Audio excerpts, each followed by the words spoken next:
ये समय सोचने का नहीं, ये समय कुछ करने का है। यूं ही समय को बर्बाद ना करो, क्योंकि ये समय अब पढ़ने का है। नमस्कार नमस्कार प्यारे साथियों, आपके अपने प्लेटफॉर्म यूट्यूब आलोक क्लासेस सिस्टम में आपको फिर से एक बार स्वागत करते हैं। प्यारे बच्चों, आज हम जानने वाले हैं मैथ के विषय में। मैथ में आपके फर्स्ट अध्याय से लेकर और इंड जहां तक समाप्त होती है, आपको पूरे के पूरे चैप्टर का निचोड़ हर एक्सरसाइज बाई पॉइंट आपको मिलने वाला है। आप तैयार हो जाइए, एग्जाम से पहले पूरे किताब की निचोड़ आपके सामने अब रखने वाले हैं। हर दिन आपको एक वीडियो, अगर आप इंटरेस्टेड हैं आप कमेंट कीजिए, आपको लाइव क्लास में आकर समझाया भी जाएगा, बताया भी जाएगा। अगर आपको जिस भी सब्जेक्ट में कोई भी प्रॉब्लम, कोई भी दिक्कत आती है, समस्याएं आती हैं, कमेंट करें और हमारे चैनल को आगे बढ़ाएं और चैनल को मोनेटाइज कराने में आप अपना योगदान जरूर दें। क्यों? क्योंकि आपको एक बेहतरीन कंटेंट के साथ हमारा YouTube क्लास आपको बढ़ाने में बहुत ही सहायता करने वाला है। तो चलिए बिना विलंब किए, बिना बात किए आपको सवाल की ओर ले चलते हैं। तो सबसे पहले बच्चों हम जानेंगे क्लास 10th गणित के बारे में कि आप मैथ को कैसे सरल करेंगे, कैसे बड़े से बड़े सवाल को छोटे तरीके से लगाएंगे ताकि आपको सवाल एकदम आसान लगने लगे। तो चलिए शुरू किया करते हैं। सबसे पहले आपको चैप्टर है रियल नंबर, और रियल नंबर में क्या क्या आता है प्रोसेस, इसको भी हम बताते हैं। रियल का मतलब होता है वास्तविक होता है, रियल का मतलब होता है वास्तविक, और नंबर का मतलब होता है संख्याएं। नंबर का मतलब होता है संख्याएं। रियल नंबर का मतलब होता है वास्तविक संख्याएं। सबसे पहले जानेंगे हम कि वास्तविक संख्याएं क्या होती हैं, वास्तविक संख्याएं किसे कहते हैं। तो वास्तविक संख्याएं क्या होती हैं सबसे पहले जानते हैं। तो परिमेय और अपरिमेय, यानी कि वास्तविक संख्याएं वे संख्याएं हैं जो परिमेय और अपरिमेय को, परिमेय और अपरिमेय, परिमेय और अपरिमेय संख्या को आपस में विनिमय करें, यानी कि मिला दें, विनिमय करें, उसे क्या कहते हैं, यानी कि उसे हम कहते हैं वास्तविक संख्याएं। वास्तविक संख्याएं में कुछ इनकी पंक्ति है, आपको एक बार बताते हैं, इनकी कुछ विश्लेषण आपको कराते हैं। इनमें सबसे पहले आपको मिलता है अभाज्य संख्या। अभाज्य संख्या होता क्या है? तो अभाज्य संख्याएं वो संख्याएं होती हैं जो खुद से कटे और दूसरी संख्याएं से ना कटे। तो ऐसी संख्याएं कौन है जो खुद से कटती है?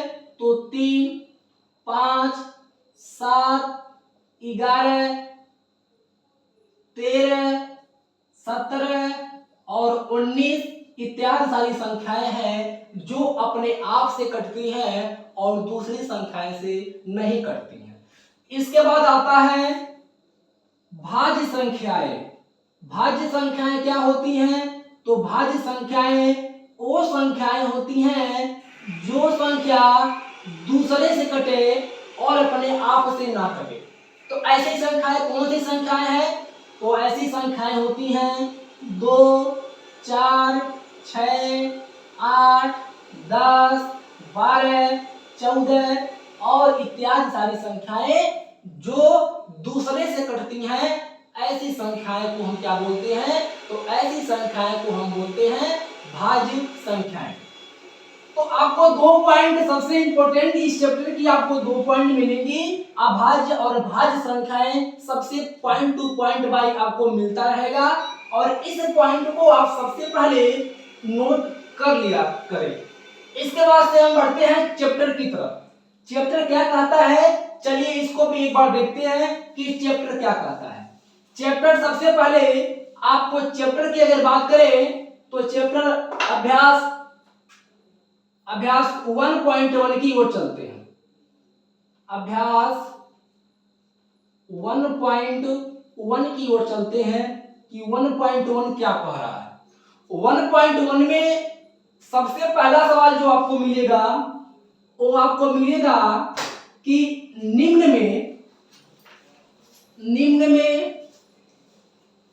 गुणनखंड विधि से वृक्ष विधि बनाइए। चलिए बच्चे इसको एक बार देखते हैं कि इसको कैसे बनाएंगे। तो साथियों सबसे पहले आप सवाल पे फोकस कीजिएगा, सवाल को देखिएगा। अब आपको एक सवाल में दो टॉपिक, एक तो आपको गुणनखंड बताएंगे और गुणनखंड से वृक्ष विधि कैसे बनाते हैं इसको भी बताएंगे।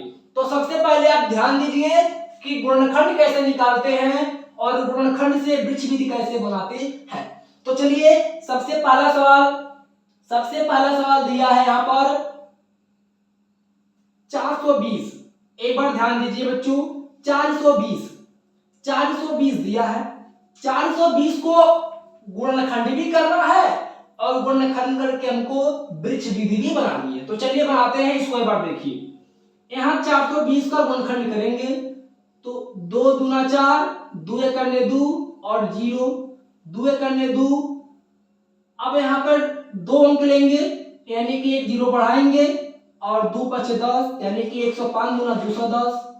उसके बाद 3 से कटने वाला नहीं है, 2 से 3 से कटेगा तो 3 3 9 और एक अंक बचे यहाँ पर 3 5 15 और यहाँ पर 5 7 35 और यहाँ पर 7 करने 7।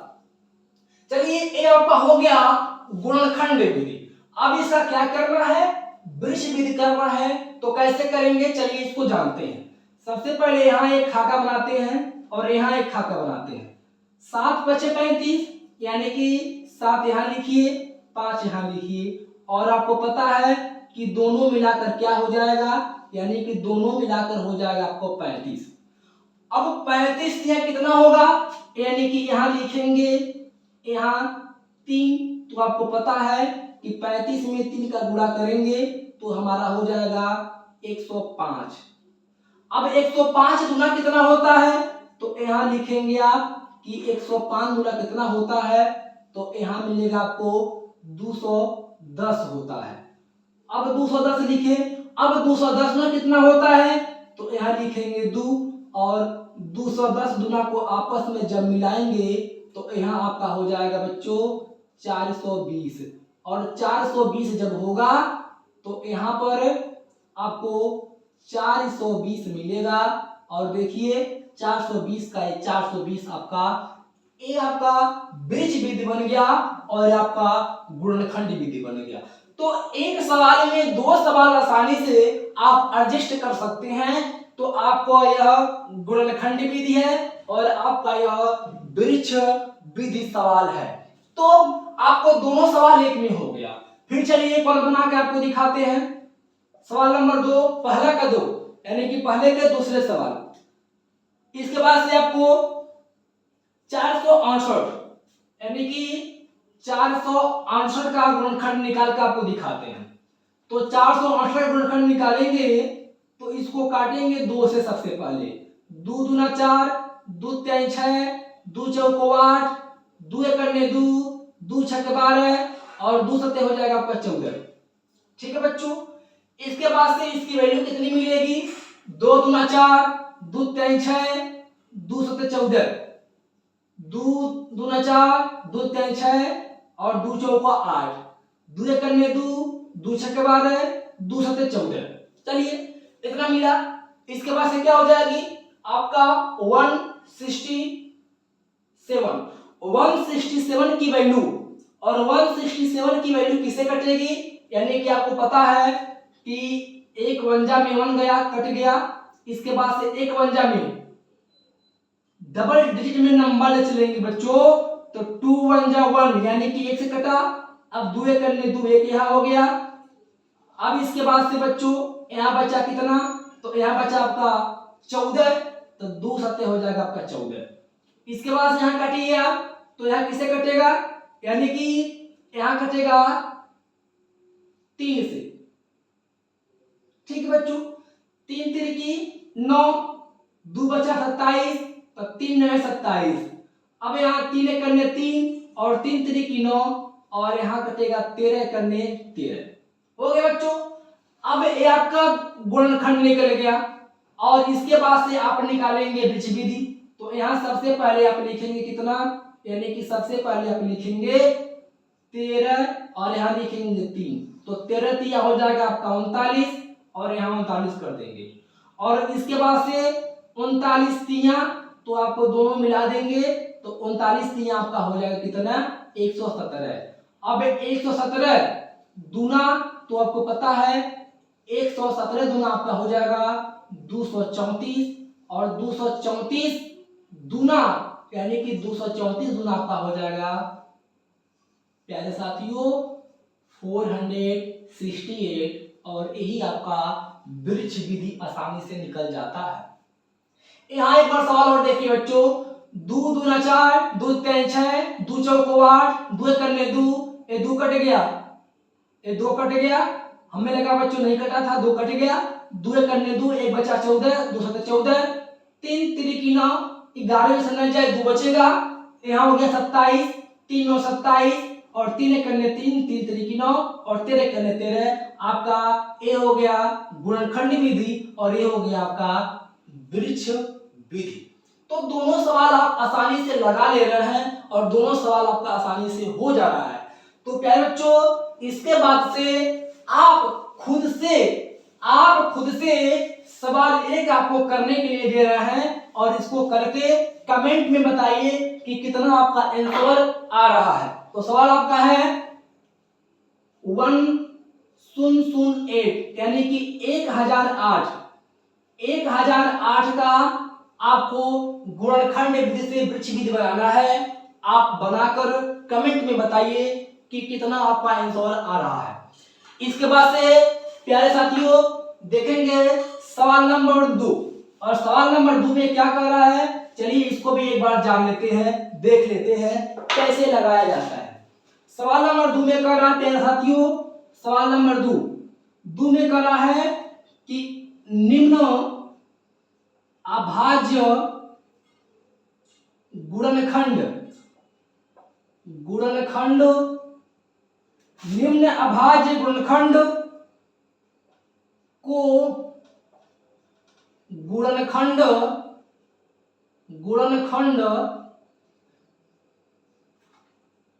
के रूप में